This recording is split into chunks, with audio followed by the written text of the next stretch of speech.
സോഷ്യലൈസേഷന്റെ കാലമാണ്. അത് പലപ്പോഴും സോഷ്യൽ ഐസൊലേഷനിലേക്ക് മാറുന്നുണ്ടോ എന്നൊരു സംശയം. എന്താണ് ഇവ തമ്മിലുള്ള വ്യത്യാസം? നമ്മളെ ഇത് എത്രത്തോളം ബാധിക്കുന്നില്ല തുടങ്ങിയ കാര്യങ്ങൾ നമുക്കിവിടെ പരിശോധിക്കാം. നമുക്കൊന്ന് നോക്കാം.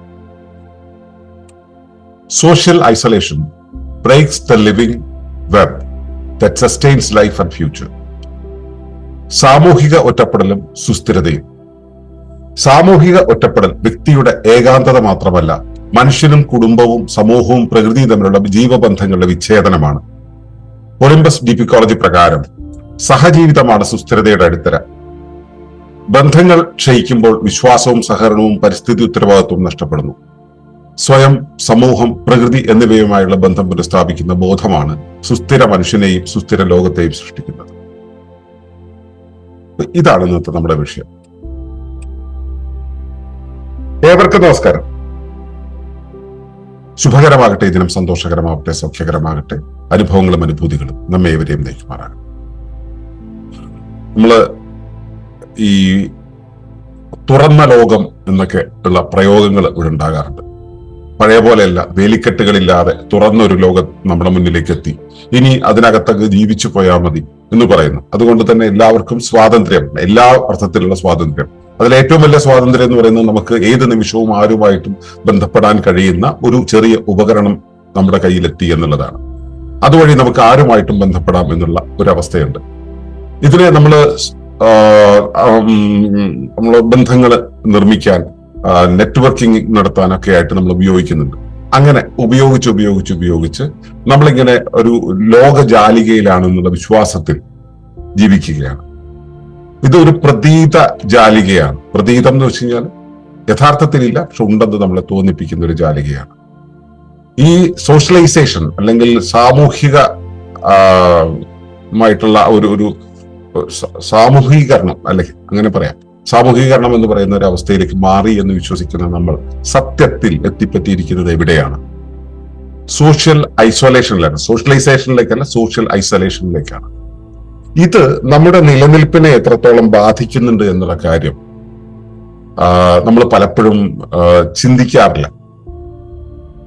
എന്തുകൊണ്ടാണ് ഇങ്ങനെ ഒരു സോഷ്യലൈസേഷൻ എന്നുള്ള ധാരണയിൽ സോഷ്യൽ ഐസൊലേഷനിലേക്ക് നമ്മൾ എത്തിപ്പറ്റിയത് എന്നുള്ളതിന്റെയൊക്കെ രാഷ്ട്രീയം തികഞ്ഞു പോയാൽ നമ്മൾ മറ്റു പലയിടത്തുണ്ട്. അതോറിറ്റേറിയൻസിന്റെ ഒരു ഏക ലോക ജീവിതത്തിൽ അവർക്ക് കാര്യങ്ങളെ ക്രമീകരിക്കാൻ വേണ്ടിയുള്ള സ്റ്റാൻഡേർഡൈസ്ഡ് ലിവിംഗ് ഉണ്ടാക്കാൻ വേണ്ടിയുള്ള ഒരു ശ്രമത്തിന്റെ ഭാഗമാണെന്നൊക്കെ പറയാം. തൽക്കാലത്തേക്ക് ഇത് നമ്മുടെ ജീവിതത്തെ എങ്ങനെ ബാധിക്കുന്നു എന്നുള്ള കാര്യമാണ് നമ്മളിവിടെ ഡീപിക്കോളജിയെ ആധാരമാക്കി പരിശോധിക്കുന്നത്. ഇത് സുസ്ഥിരതയുടെ മറഞ്ഞിരിക്കുന്ന ഒരു പ്രതിസന്ധിയാണ് എന്നുള്ളത് കൃത്യമായി മനസ്സിലാക്കേണ്ടതുണ്ട്. ഇവിടെ സത്യത്തിൽ സംഭവിക്കുന്നത് എന്താണ്? സോഷ്യൽ ഐസൊലേഷൻ എന്ന് പറയുന്നത്, സാമൂഹിക ഒറ്റപ്പെടൽ എന്ന് പറയുന്നത്, അത് സത്യത്തിൽ ആളുകൾ ഇല്ലായ്മയുടെ ഒരു പ്രശ്നമാണോ? അല്ലല്ലോ. ലോകം മുഴുവൻ നിറഞ്ഞ് ആളുകളാണുള്ളത്. ഈ ആളുകൾക്കിടയിൽ നമ്മൾ ഒറ്റപ്പെട്ടു പോവുക എന്നുള്ളൊരു അവസ്ഥ ഉണ്ടാകുന്നത് ആളുകൾ ഇല്ലാത്തത് കൊണ്ടല്ല, ജീവബന്ധങ്ങളുടെ വിച്ഛേദനമാണ്. ജൈവമായിട്ടുള്ള ബന്ധം, ജൈവജാലികയിൽ എല്ലാം തമ്മിൽ ബന്ധമുണ്ട്. ഓരോ ജൈവ വസ്തുവും ഓരോ ജൈവസത്തയും അതിന്റെ തൊട്ടടുത്തുള്ള ഒരു വൃന്ദവുമായിട്ട് അഭേദ്യമായ ഒരു കണക്ഷനിലാണ് നിൽക്കുക. അത് വിദൂരതയിലേക്ക് എത്തുമ്പോഴോ ഈ കണക്ഷന്റെ അളവ് ദൂരത്തേക്ക് ഇങ്ങനെ കൈമാറി പോകുമ്പോൾ അതിന്റെ ഒരു ബലം വിദൂരതയിലുള്ള ജൈവസത്തകളുമായിട്ടുള്ള ബന്ധത്തില് ചെറിയ കുറവ് വരും. പക്ഷെ കേന്ദ്രീകൃതമായി നോക്കുകയാണെങ്കിൽ, അല്ലെ അത് നിൽക്കുന്നിടത്ത് നോക്കുകയാണെങ്കിൽ അത് എല്ലാമായിട്ടും സുരക്ഷയിലായിരിക്കും. ഒരു ചിലന്തി വലയിലെ ഒരു ചിലന്തി ആ ജാലികയുടെ നടുവിൽ നിൽക്കുന്നത് പോലെ ദൂരത്തേക്ക് ഇങ്ങനെ നീണ്ടു നിൽക്കുന്ന ആ കണ്ണികളിലൂടെ നമ്മൾ ഇവിടെ നിൽക്കുന്നിടത്ത് എല്ലാമായിട്ടും കണക്ട് ചെയ്ത് ഒരു വല്ലാത്ത ഉറപ്പിലാണ് നിൽക്കുന്നത്. ഇവിടെ ഒറ്റപ്പെടൽ അല്ലെങ്കിൽ സോഷ്യൽ ഐസൊലേഷൻ എന്ന് പറയുന്ന ആ ഒരു കാര്യം വരുന്നതോടുകൂടി ഈ ബന്ധം, ജൈവജാലികയുടെ വെബ് ഓഫ് ലൈഫ് എന്നുള്ള ജാലികയുടെ ബന്ധത്തിന്റെ വിച്ഛേദനമാണ് സംഭവിക്കുന്നത്. സത്യത്തിൽ അത് സ്വയം തന്നെ നഷ്ടപ്പെടുന്നു. നമ്മൾ ആരാണോ, നമ്മളുടെ എക്സിസ്റ്റൻസ് എന്തെല്ലാമായിട്ട് കണക്റ്റഡ് ആണോ അതുമായിട്ടുള്ള ബന്ധത്തെ വിച്ഛേദിക്കുന്നു, കുടുംബവുമായിട്ടുള്ള ബന്ധത്തെ വിച്ഛേദിക്കുന്നു, സമൂഹവുമായിട്ടുള്ള, പ്രകൃതിയുമായിട്ടുള്ള ബന്ധത്തിൽ നിന്നും അകന്നു പോകുന്ന ഒരവസ്ഥയാണ് ഇത് നമ്മളിൽ ഉണ്ടാക്കുന്നത്.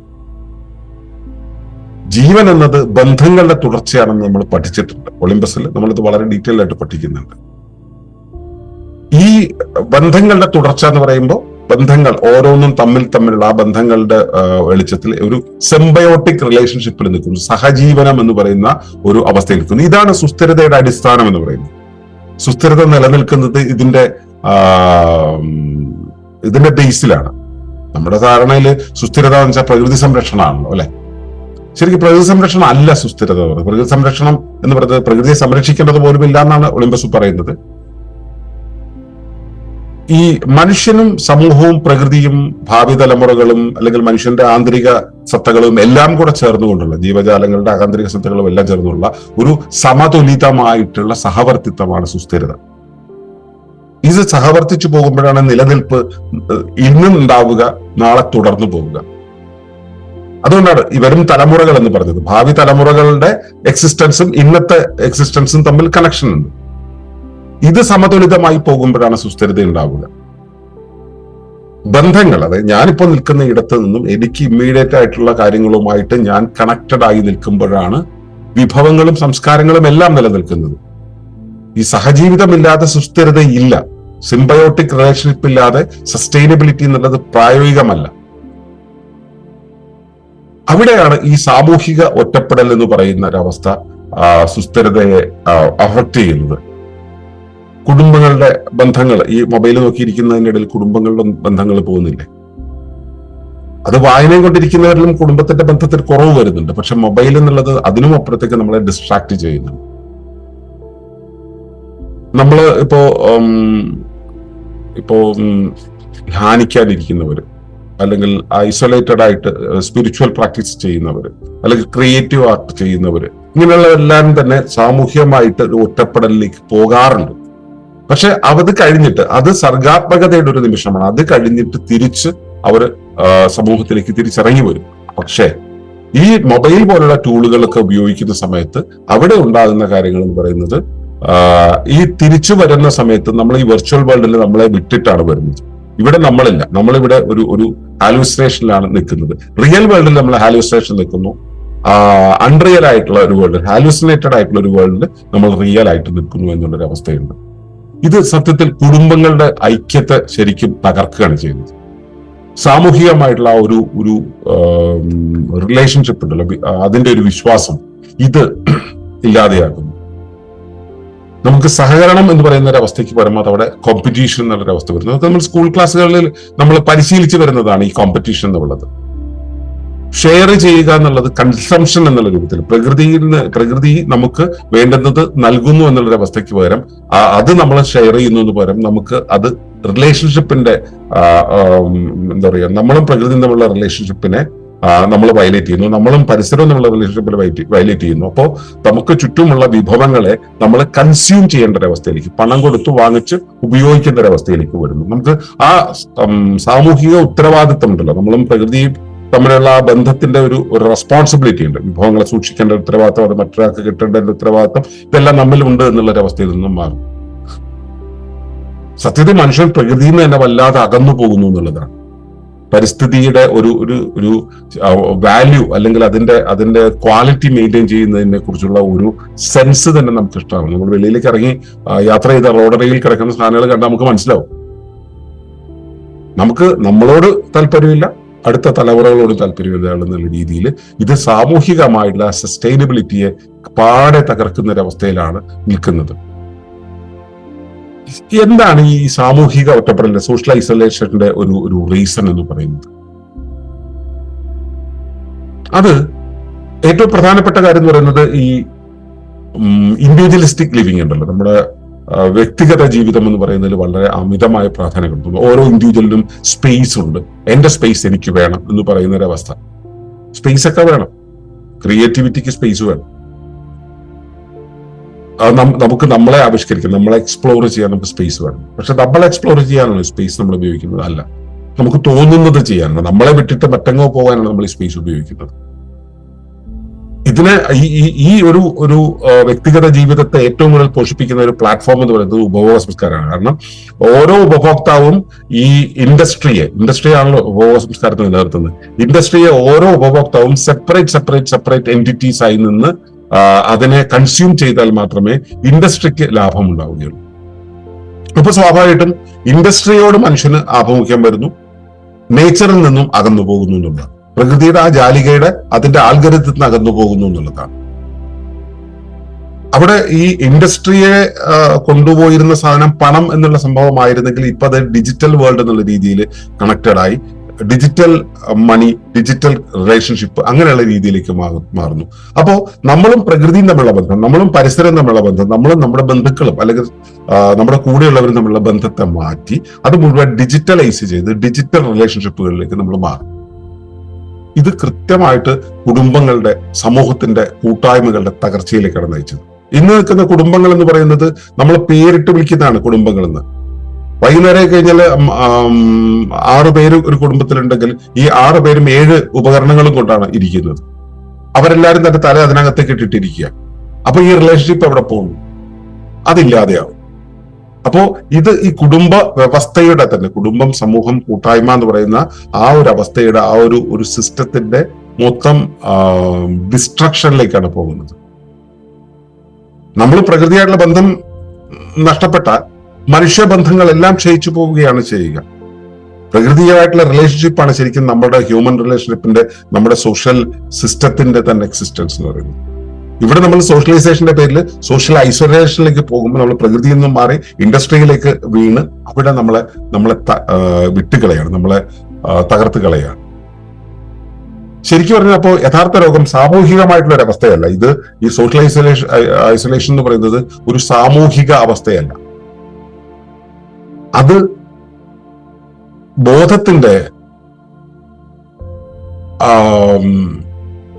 ഒരു തരം ഇക്കോളജിക്കൽ ഫ്രാഗ്മെന്റേഷനാണ്. അതായത് പാരിസ്ഥിതിക വിഭജനം എന്ന് പറയുന്നത്. നമ്മൾ ഈ എൻവയോൺമെന്റൽ റേസിസം ഒക്കെ പറയുന്നത് കേട്ടിട്ടില്ലേ? അതുപോലെ നമ്മളും പരിസരവും തമ്മിലുള്ള ബന്ധത്തെ അതിനെ മുഴുവൻ നമ്മൾ വിച്ഛേദിച്ചു കൊണ്ടുള്ള ഒരു എക്സിസ്റ്റൻസ് നമ്മൾ അവിടെ ഉണ്ടാക്കുന്നു എന്നുള്ളതാണ്. പാരിസ്ഥിതികമായിട്ടുള്ള വേർതിരിവ് നമ്മൾ അവിടെ ഉണ്ടാക്കുന്നു, ബോധത്തിൽ തന്നെ ഉണ്ടാക്കുന്നു എന്നുള്ളതാണ്. മനുഷ്യൻ ഭൂമിയുടെ ഭാഗമായിട്ട് ആണ് ജീവിക്കുന്നത് എന്നുള്ളതിന് പകരം ഭൂമിയുടെ മുകളിൽ, ഭൂമിയുടെ അധിപനായി ജീവിക്കുന്ന ഒരു സെൻസ് ഉണ്ടാക്കുന്നു എന്നുള്ളതാണ് അവിടെ ഉണ്ടാവുന്നത്. ബന്ധങ്ങളിൽ നിന്ന് നമ്മൾ വേർപെടുന്ന സമയത്ത് നമുക്ക് സ്വാഭാവികമായിട്ടും നമ്മുടെ സസ്റ്റൈനബിലിറ്റി നഷ്ടമാകും. അപ്പോ ഭൂമിയുടെ ഭാഗമായി ജീവിക്കുക എന്നുള്ളതിന് പകരം, ഭൂമിയുമായിട്ട് ബന്ധപ്പെട്ട് ജീവിക്കുക എന്നുള്ളതിന് പകരം നമ്മൾ ഈ ഇൻഡസ്ട്രി ഓറിയന്റഡ് ആയിട്ട് ജീവിക്കുന്ന സമയത്ത് സുസ്ഥിരത എന്നുള്ളത് അവിടെ ഇങ്ങനെ ഇടിഞ്ഞിടിഞ്ഞിടിഞ്ഞ് വരികയും അത് പൂർണ്ണമായിട്ടും പോകുന്ന ഒരവസ്ഥയിലേക്ക് പോകും. പക്ഷെ ചുടുവെള്ളത്തിൽ വീണ ചുടുവെള്ളത്തിൽ കിടക്കുന്ന, ചൂടാകുന്ന വെള്ളത്തിൽ കിടക്കുന്ന തവളയുടെ പോലെ നമ്മൾ അവിടെ ഇങ്ങനെ സുഖിച്ച് വശായി ഇങ്ങനെ ഇരിക്കുക. നമുക്ക് മനസ്സിലാവുന്നില്ല എന്താ സംഭവിക്കുന്നതെന്നാണ്. സത്യത്തിൽ ഈ ഡിവൈഡ് ആൻഡ് റൂൾ പോളിസിയുടെ ഒരു പുതിയ രൂപം ഈ കൊറോണ കാലത്ത് വന്നിരുന്നല്ലോ, ബ്രേക്ക് ദ ചെയിൻ എന്നുള്ളത്. ആ ബോധം ശരിക്കും വിഭജിതമായിട്ടൊരു സമൂഹത്തെ തന്നെ സൃഷ്ടിച്ചിട്ടുണ്ട്. ഒരു തരം റേസിസം അവിടെ നമ്മൾ ഉണ്ടാക്കി വെച്ചിട്ടുണ്ട്. ഇക്കോളജിക്കൽ റേസിസം എന്ന് പറയുന്നത് പോലെ ഒരു പാൻഡമിക് റേസിസം ഉണ്ടാക്കി. അതിന്റെ കണ്ടിന്യൂയം ഇപ്പോഴും അങ്ങനെ ഉണ്ടായിക്കൊണ്ടിരിക്കുന്നു. നമ്മൾ ഹൈജീനിന്റെ പേര് പറഞ്ഞ് അല്ലെങ്കിൽ മറ്റേതെങ്കിലുമൊക്കെ പേര് പറഞ്ഞ് ഈ ക്ലാസ്സസ് നമ്മൾ ഉണ്ടാക്കി വെച്ചിട്ടുണ്ട്. അപ്പോ ഈ ഐസൊലേഷൻ എന്നുള്ളത് നമ്മളിപ്പോ അറിഞ്ഞുകൊണ്ട് ഉപയോഗിക്കേണ്ട കാര്യമൊന്നുമില്ല. ഈ വേർതിരിവ് എന്നുള്ളത് നമ്മൾ അറിയാതെ നമ്മൾ നിരന്തരമായിട്ട് ഉപയോഗിച്ചുകൊണ്ടിരിക്കും. കാരണം നമ്മൾ ഇമ്മീഡിയറ്റ് റിലേഷൻഷിപ്പിൽ നിന്നും നമ്മൾ വെർച്വൽ റിലേഷൻഷിപ്പിലേക്ക് മാറുന്നതോടുകൂടി ഇമ്മീഡിയറ്റ് റിലേഷൻഷിപ്പ് ശരിക്കും കട്ടായി പോകുന്നുണ്ട്. ഇത് നമ്മുടെ ജീവിതത്തിൽ, നിത്യജീവിതത്തിൽ നമ്മൾ അനുഭവിക്കുന്നുണ്ട്. പക്ഷെ ഇത് പഴയ ജീവിതം അനുഭവിച്ചവർക്കേ ഇത് നഷ്ടമാകുന്നു മനസ്സിലാവുള്ളൂ.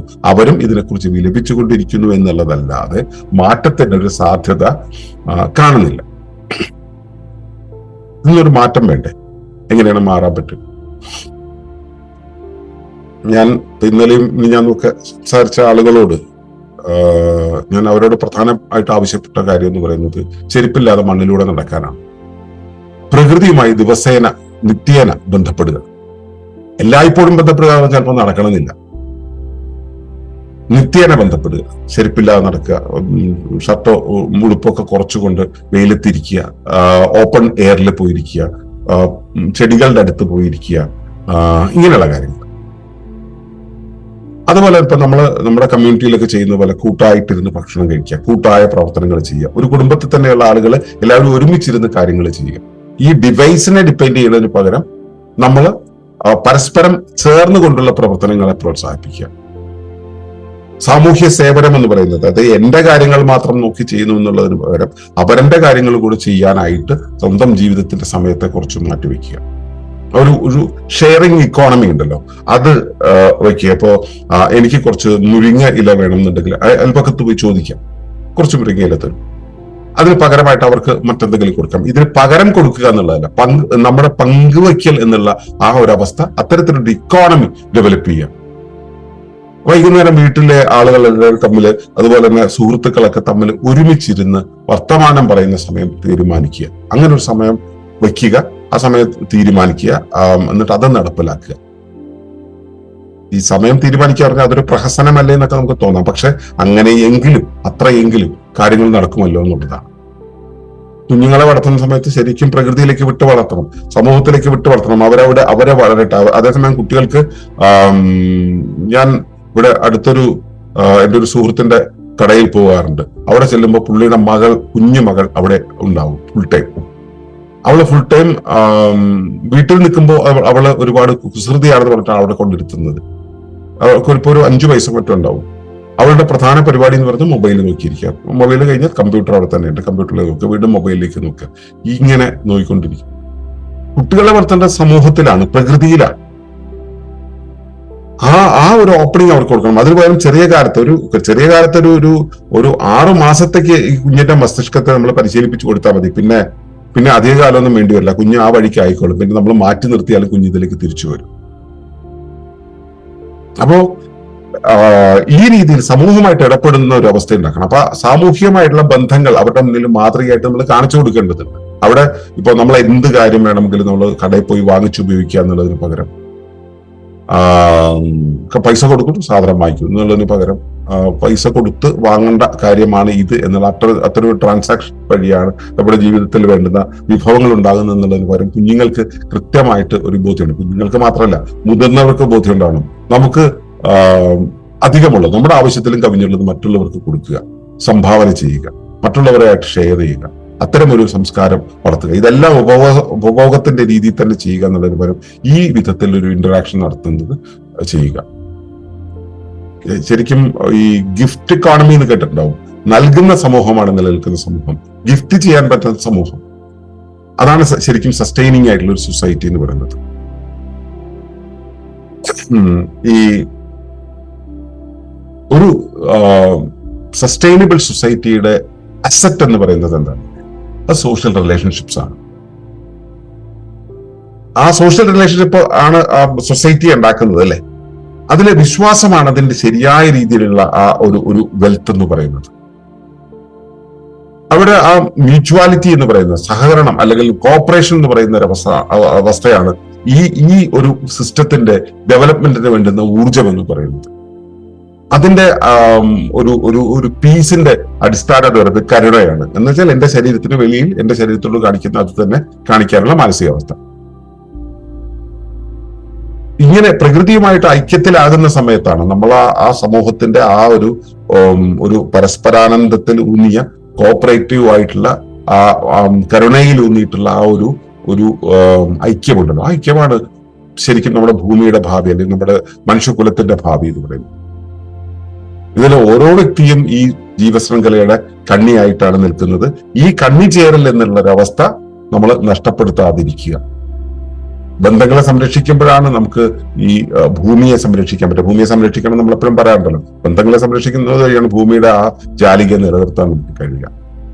അപ്പോ നമുക്ക് വേണ്ടതെന്ന് വെച്ചാൽ ഒറ്റപ്പെടൽ എന്നുള്ളൊരവസ്ഥയിൽ, സോഷ്യൽ ഐസൊലേഷൻ എന്നുള്ളൊരവസ്ഥയിൽ നിന്നും കോറിലേറ്റഡ് ലിവിങ് അല്ലെങ്കിൽ കോഓപ്പറേറ്റീവ് ലിവിങ് എന്നുള്ള സഹജീവനത്തിലേക്കാണ്, കോഹറൻസിലേക്കാണ് പോകേണ്ടത്. അതുകൊണ്ടാണ് നമ്മൾ ഇക്കോ സ്പിരിച്വൽ സഹവാസങ്ങളൊക്കെ നടത്തുന്നത്. ഒറ്റപ്പെടൽ എന്നുള്ള അവസ്ഥയിൽ നിന്ന് സഹജീവനത്തിലേക്ക് നമ്മൾ യാത്ര ചെയ്യണം. വ്യക്തിയിൽ നിന്ന് കുടുംബത്തിലേക്ക് യാത്ര ചെയ്യണം. നമ്മൾ എക്സ്പാൻഡ് ചെയ്യണം. കുടുംബത്തിൽ നിന്ന് സമൂഹത്തിലേക്ക് എക്സ്പാൻഡ് ചെയ്യണം, സമൂഹത്തിൽ നിന്ന് പ്രകൃതിയിലേക്ക് എക്സ്പാൻഡ് ചെയ്യണം, പ്രകൃതിയിൽ നിന്നും ഭൂമിയിലേക്ക് എക്സ്പാൻഡ് ചെയ്യണം, ഈ ഭൂമിയിൽ നിന്നും വരാൻ പോകുന്ന തലമുറകളിലേക്ക് നമ്മൾ എക്സ്പാൻഡ് ചെയ്യണം. ഇതാണ് ശരിക്കും സസ്റ്റൈനബിലിറ്റിയുടെ ആ ഒരു നെറ്റ്വർക്ക് എന്ന് പറയുന്നത്, ഒരു ജീവശൃംഖല എന്ന് പറയുന്നത്. മനുഷ്യന്റെ വളർച്ച എന്ന് പറയുന്നത് ഈ ബന്ധങ്ങളുടെ വ്യാപനമാണ്. അതുവഴിയാണ് നമുക്ക് സസ്റ്റൈനബിലിറ്റിക്ക് എത്താൻ പറ്റുക. അപ്പോൾ മനസ്സിലാക്കുക, ഈ സാമൂഹിക ഒറ്റപ്പെടൽ എന്ന് പറയുന്നത് ഒരു വ്യക്തിയെ അവന്റെ മനസ്സുകൊണ്ടോ ശരീരം കൊണ്ടോ അല്ലെങ്കിൽ ആരോഗ്യപരമായിട്ടുള്ള കാര്യത്തിൽ ഉണ്ടാകുന്ന ഒരു അവസ്ഥയല്ല, അത്തരമൊരു പ്രശ്നമല്ല, അതൊരു വ്യക്തിപരമായ പ്രശ്നമേ അല്ല. അത് നമ്മുടെ സുസ്ഥിരതയെ ദുർബലമാക്കുന്ന ഒരു ആഗോള പ്രതിസന്ധിയാണ്. ബന്ധങ്ങൾ പുനർനിർവഹിക്കാതെ ഭൂമിയെ നമുക്ക് കണക്ട് ചെയ്യാൻ, ഭൂമിയെ പെർസിസ്റ്റ് ചെയ്യിക്കാൻ കഴിയും, ഭൂമിയെ ഈ രൂപത്തിൽ പെർസിസ്റ്റ് ചെയ്യാൻ കഴിയും. ഭൂമിക്ക് ഒറ്റയ്ക്ക് അതിന്റെ എക്സിസ്റ്റൻസ് നടക്കുന്ന നമ്മളോട് കൂടിയുള്ള ഭൂമിയെ കുറിച്ചാണ് പറയുന്നത്. അപ്പോൾ അവിടെ നമുക്ക് കോഹറൻസ് ഉണ്ടാവണം, സഹജീവിതം ഉണ്ടാവണം, ഷെയറിങ് ഉണ്ടാവണം, പങ്കുവയ്ക്കൽ ഉണ്ടാവണം, പ്രകൃതിയോടുള്ള അല്ലെങ്കിൽ നമ്മുടെ പരിസരത്തോടുള്ള ഐക്യം ഉണ്ടാവണം. ഇതാണ് സത്യത്തിൽ സുസ്ഥിരതയുടെ അടിത്തറ എന്ന് പറയുന്നത്, സുസ്ഥിരമായ ഭാവിയുടെ അടിത്തറ എന്ന് പറയുന്നത്. അപ്പോൾ സുസ്ഥിരത ആരംഭിക്കുന്നത് പ്രകൃതിയെ രക്ഷിക്കുന്നതിലല്ല, ബന്ധങ്ങളെ പുനഃസ്ഥാപിക്കുന്നതിലാണ്. ഇത് നിങ്ങളിൽ നഷ്ടമാകുന്നുണ്ടോ, നിങ്ങളിൽ ഇത് സംഭവിക്കുന്നുണ്ടോ, ആ സോഷ്യൽ ഐസൊലേഷൻ സംഭവിക്കുന്നുണ്ടോ, അതോ സോഷ്യലൈസേഷൻ സംഭവിക്കുന്നുണ്ടോ? പരിശോധിക്കുക. സോഷ്യൽ ഐസൊലേഷൻ ആണ് നിങ്ങൾ സംഭവിക്കുന്നതെങ്കിൽ നിങ്ങൾ സുസ്ഥിരതയ്ക്ക് എതിർദിശയിലാണ് പോകുന്നത്. സോഷ്യലൈസേഷൻ ആണെങ്കിൽ നിങ്ങൾ സുസ്ഥിരതയുടെ വഴിയിലാണ്. കറക്റ്റ് ചെയ്യുക, അതാണ് വേണ്ടത്. നന്ദി, നമസ്കാരം. തുടർന്ന് കാണുന്നതിന് മുമ്പായി ഈ വിഷയം ഇഷ്ടമായെങ്കിൽ ഒന്ന് ലൈക്ക് ചെയ്യുക, കമന്റ് ചെയ്യുക, ഷെയർ ചെയ്യുക. നിങ്ങൾ പ്രകൃതിയെ ഇഷ്ടപ്പെടുന്നുവെങ്കിൽ ഈ ചാനൽ ഒന്ന് സബ്സ്ക്രൈബ് ചെയ്യുക.